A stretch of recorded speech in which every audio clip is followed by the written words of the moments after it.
Então, boa noite. Nós estamos iniciando mais um podcast Arquivo X, nesta noite fria do nosso Rio Grande do Sul, fazendo aqui fazendo aí uns 15 graus no nosso termômetro, né? Esse que vos fala é Cristiano Kaller, na nossa técnica de som, Rodrigo Oliveira. E nós temos aqui uma convidada especial nesta noite, que é a Ana Lira de Camargo. Ela que é professora e atualmente está como diretora, né, da Escola Estadual Adelina da Cunha. Boa noite, Ana Lira. Boa noite, é uma satisfação estar aqui conversando contigo, com vocês, né, o Rodrigo também, e trazendo um pouquinho, né, da nossa escola, da realidade da nossa escola, da vivência que temos nessa escola, que é deste bairro, né, uma escola muito importante para mim, que foi a primeira escola que eu trabalhei aqui em Parobé.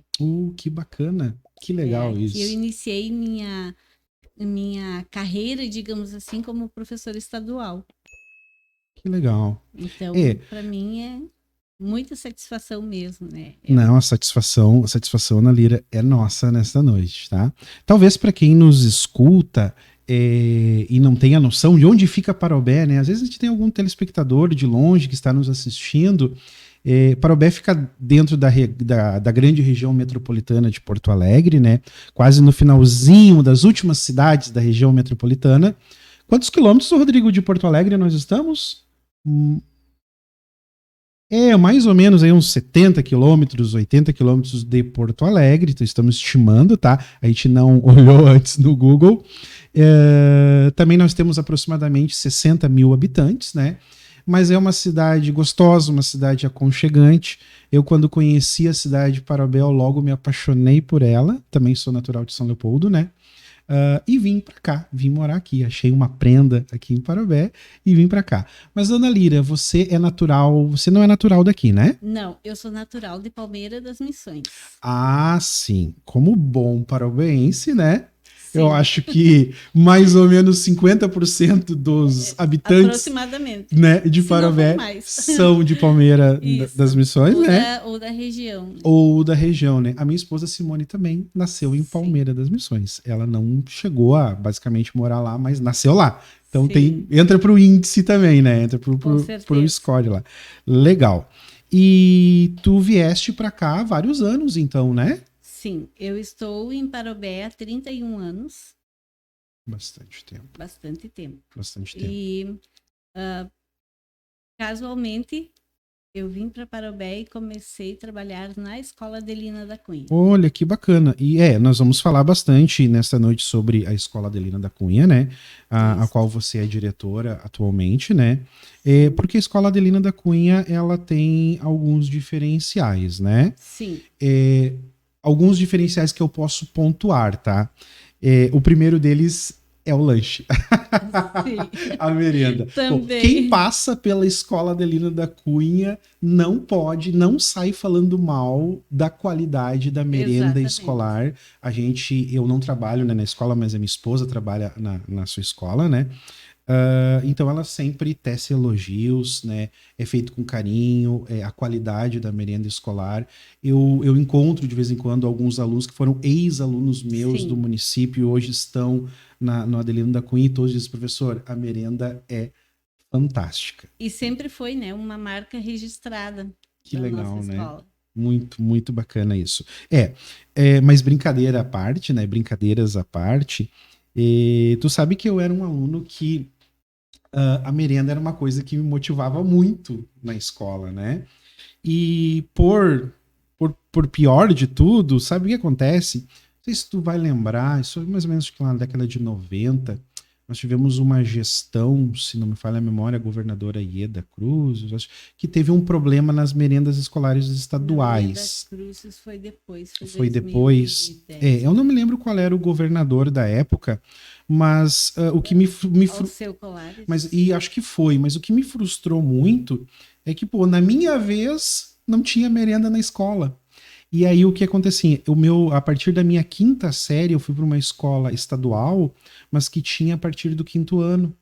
Então eu saí da escola municipal, fui para a escola estadual, quinto, sexto, sétimo, oitavo, e eu peguei aquela fase que não tinha merenda. Então, uma das coisas que motivava você ir para a escola e não teve merenda. Eu penso nisso hoje, né, diretora? Hoje a comunidade escolar não vivenciou isso, né? Exatamente. As pessoas da atualidade, mas eu acho que a comunidade não deixaria isso acontecer hoje, né? Do jeito que está estruturado, né? Eu acredito que não, porque hoje também até a questão da criticidade, a politização também, né? As bem redes maior, sociais, as né? redes sociais, porque antes também não tínhamos esse recurso, né? A merenda da forma como ela era servida hoje é inviável. Às vezes nós estamos até comentando com os colegas ali, né? Até mesmo em se tratando da história do Adelina, né? Como era a questão que as comidas, as refeições, no caso, né? A merenda, ia nos baldes para a sala de aula para ser servida. Então,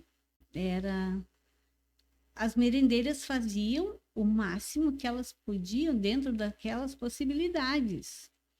E como não tinha e não tem até hoje, né, refeitório na nossa escola, mas na época era mais precária a questão. Era mais rústico o processo. Exato. Então chegava na sala de aula o balde com a merenda e a concha, as canequinhas ou cumbuquinhas para servir a merenda para os alunos. E era assim que a professora servia, né? Quem estava na sala de aula naquele momento é que servia a merenda. Hoje não, né? Hoje nós temos aí, né, um prato, talheres, né, garfo, faca, para os alunos fazerem sua refeição. O básico, né, diretor? O básico, né? O básico. Gostaríamos até de proporcionar uma qualidade melhor no sentido da logística, né? Mas nos é impossibilitado devido à falta de prédio, digamos assim, né? Sim. Bom, Ana Lira, você tem uma bagagem, uma experiência já, mais de 20 anos de experiência como professora, né? 35. Eu não queria falar a idade aqui, né? Mas só por curiosidade, a professora Ana Lira foi a professora que alfabetizou a minha esposa, a Simone, né? E por curiosidade também, ela era muito bagunceira. Não. Não? Era comportada. Ela era disposta. Bagunceira, não. Que legal. Ativa, uma menina ativa. Continua até hoje. Bom, diretora, assim, com a tua bagagem, então, né? Então, podemos dizer mais de 30 anos de experiência enquanto professora, o que tu pode trazer para nós, assim, olhando lá 30 anos atrás, o perfil dos alunos que passaram por você, né? E o perfil dos alunos de hoje. Você sente que houve mudanças nesses perfis dos alunos? Se sim, o que mudou? Se ficou mais fácil ou ficou mais difícil? Como que tu vê isso, né, depois de ter trilhado 30 anos em sala de aula? Como você observa isso? A mudança é grande, é drástica. E, assim, o perfil do nosso aluno hoje, ele é um aluno mais crítico, ele é um aluno mais proativo, digamos assim, mas eu penso que mudou também a questão da qualidade, que se exigia mais do aluno, até pelo fato, assim, da questão da burocratização da educação. Porque o nosso foco, digamos assim, há 30 anos atrás, era a questão pedagógica, era a questão cognitiva do aluno, sim, trabalhando com afetividade, né? Porque não tem como tu trabalhar a parte cognitiva sem tu associar com a afetividade, né? É o que o Paulo Freire sempre ensinou, né? Isso. Então, tu tem que associar as duas coisas. Porém, hoje se tem muita questão burocrática, nós nos perdemos nessa questão burocrática. É planilhas disso, planilha daquilo, é muita coisa que acaba tomando conta do teu tempo e desviando o foco muitas vezes. O professor acaba se sobrecarregando com isso. Mas, dentro do possível, a gente vai evoluindo, né? É que também é uma questão histórica, é a evolução, né? Sim, claro, a evolução, claro. É a evolução da sociedade, exato, né? Exato, da sociedade como um todo. Sim. Mas, assim, ó, em termos até de disciplina, mudou muito. São menos indisciplinados hoje ou mais disciplinados? Mais indisciplinados, Indisciplinados. né? O professor, ele era mais respeitado há 30 anos atrás. O professor, a palavra do professor era sacramentada, né? O professor falou, tá falado. Hoje já não é tanto assim, né? Hoje já se questiona. Claro que os questionamentos são positivos, né? Até certo ponto. Agora, quando se trata da figura do professor, ser questionada a postura dele, né? Muitas vezes é contraditório, né? A forma como se questiona. Exatamente. Há muita inversão de valores hoje. O professor foi perdendo o seu espaço. Até com a questão de desestrutura familiar e tudo mais, o professor acabou incorporando muitas responsabilidades. Então, tudo recai sobre o professor. Então, isso é uma coisa assim que a gente percebe mas devagar a gente vai tentando adequar. E o que tu acha com relação às famílias? Também nessa tua trajetória de mais de 30 anos, né? As famílias lá de 30 anos atrás eram mais presentes ou as de hoje são mais presentes? Ou nesse aspecto nada mudou? Mudou sim. Antigamente eram mais presentes. Hoje nós, não sei se é questão do mercado de trabalho, essa questão da busca essa correria do dia a dia, digamos assim, vai meio que ficando a escola um pouquinho para trás, mas assim, a gente vai chamando. Nós não podemos reclamar aqui da comunidade da Nova Parobé. Porque nós temos pais presentes, a gente faz entrega de boletins para os pais. Inclusive, assim, nós temos alunos que têm 18 anos e que os seus responsáveis vão pegar o boletim. Que legal. A gente trabalha essa questão com as famílias, né? Participação da família. A participação da família. Teu filho é teu filho sempre, Uhum. né? Uhum. Então, assim, já tenho 18 anos, eu posso sair sozinho da escola a hora que eu tiver vontade. Não pode. Teu responsável vem buscar. Uhum. Indiferente da idade que tu tem. Tu é filho. Perfeito. Né? Nossa. Então, essa busca, esse resgate, assim, se faz. E isso é uma característica do Adelina da Cunha. Que legal.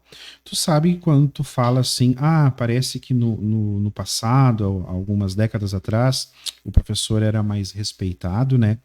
Eu tenho uma memória muito viva.